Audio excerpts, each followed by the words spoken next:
Yo les Bladers, c'est Ryuk Shinigami, vous l'avez tant attendu cet unboxing, il est enfin là, l'unboxing de Wizard Fafnir.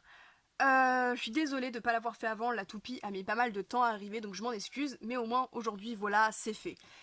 Donc Wizard Fafnir, toupie Fafnir, sorti sous la saison 4 de Beyblade Burst, donc Beyblade Burst GT, donc qui a tous les layers du système GT, mais qui n'appartient pas à Free de Laoya, mais qui appartient à ce personnage qui se nomme Fumiya. Voilà, donc il vient remplacer Free dans la saison en tant que propriétaire de Fafnir. La toupie est bien sûr à rotation gauche, mais elle a les pièces suivantes.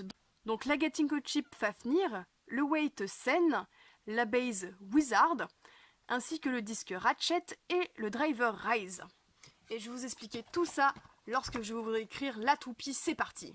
Alors avant de vous présenter la Wizard de Fafnir, j'aimerais revenir et faire un petit historique des diverses Fafnir qu'on a eu au cours de Beyblade Burst.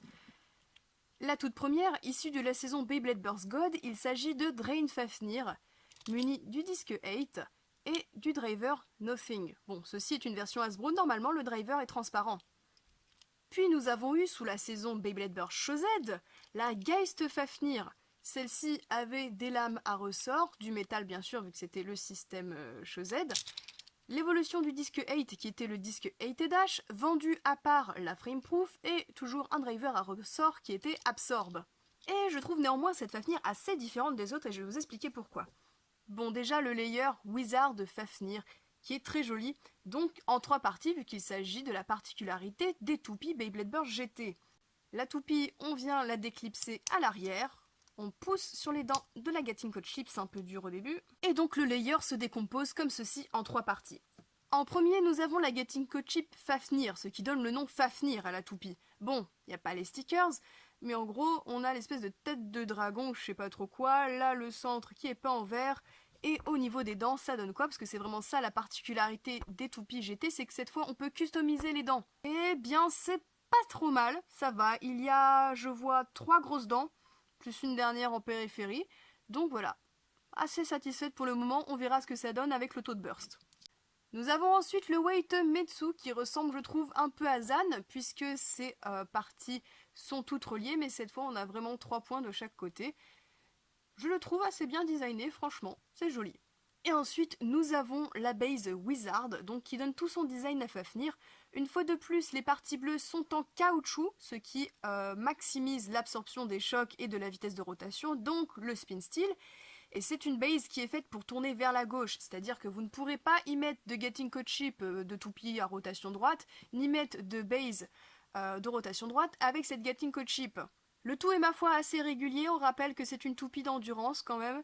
Je trouve dans sa forme qu'elle ressemble beaucoup à la toute première, donc Drain Fafnir, et un peu moins à Geist Fafnir qui avait vraiment de grosses irrégularités.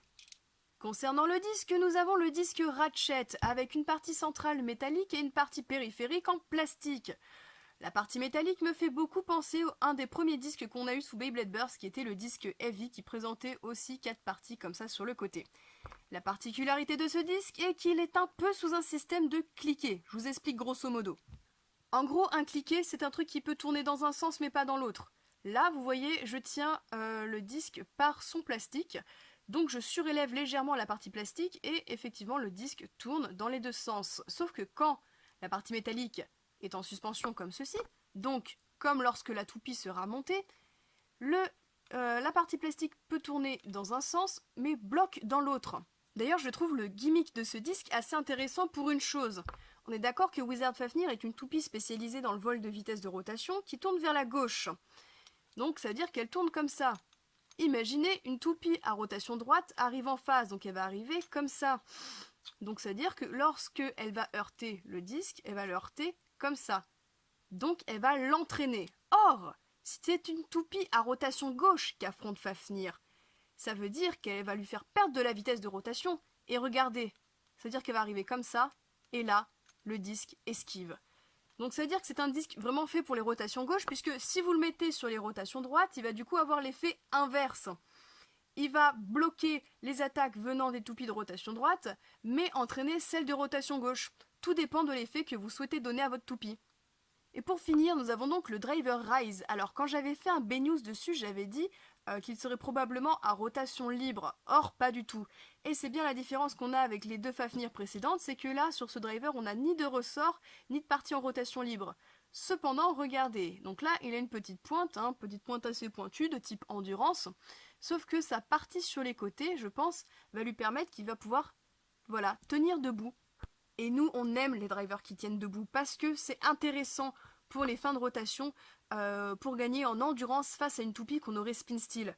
Donc moi, ça me rappelle un peu Hold, juste qui tourne pas, et je trouve assez intéressant, et je vais bien le tester pour voir ce que ça peut donner. Je viens d'ailleurs de me rendre compte que j'avais complètement oublié de peser les pièces, donc on va le faire tout de suite. On va commencer par la Gatinko Chip Fafnir, qui fait 2,76 g. Le weight Sen fait 7,68 g, c'est assez léger il me semble. La base Wizard fait 12 grammes, 11,99 g, 12, on va pas chipoter. Le disque Ratchet pèse, 27,71 g, c'est énorme! Vraiment, c'est énorme. Les disques sont méga lourds sous GT. Et pour finir, le Driver Rise qui doit être dans la moyenne, ouais, 6,11 g. Je m'attendais à peu près à ça.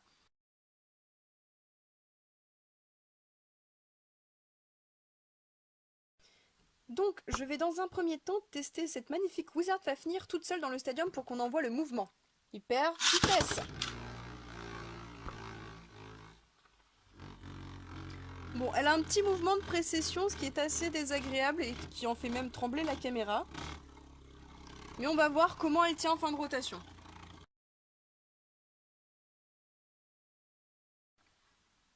Donc c'est bien ce que je pensais, le Driver Rise lui permet de tenir debout en fin de rotation. Je vais ensuite faire la battle test entre Wizard Fafnir et Geist Fafnir.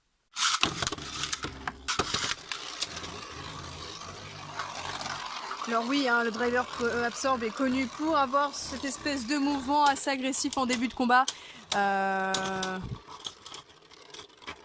Ouais, c'est pas ouf comme combat, franchement. Je trouve pas ça trop représentatif des performances. D'ailleurs, j'avais même pas capté, mais Wizard Fafnir avait explosé. Du coup, je propose qu'on teste maintenant face à une Cosmo Valkyrie à hauteur éternelle pour voir un peu les capacités en Life After Death du Driver Rise.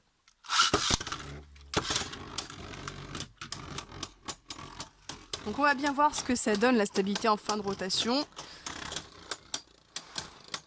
Sachant que Eternal est un driver qui a un peu de Life After Death, mais pas trop non plus.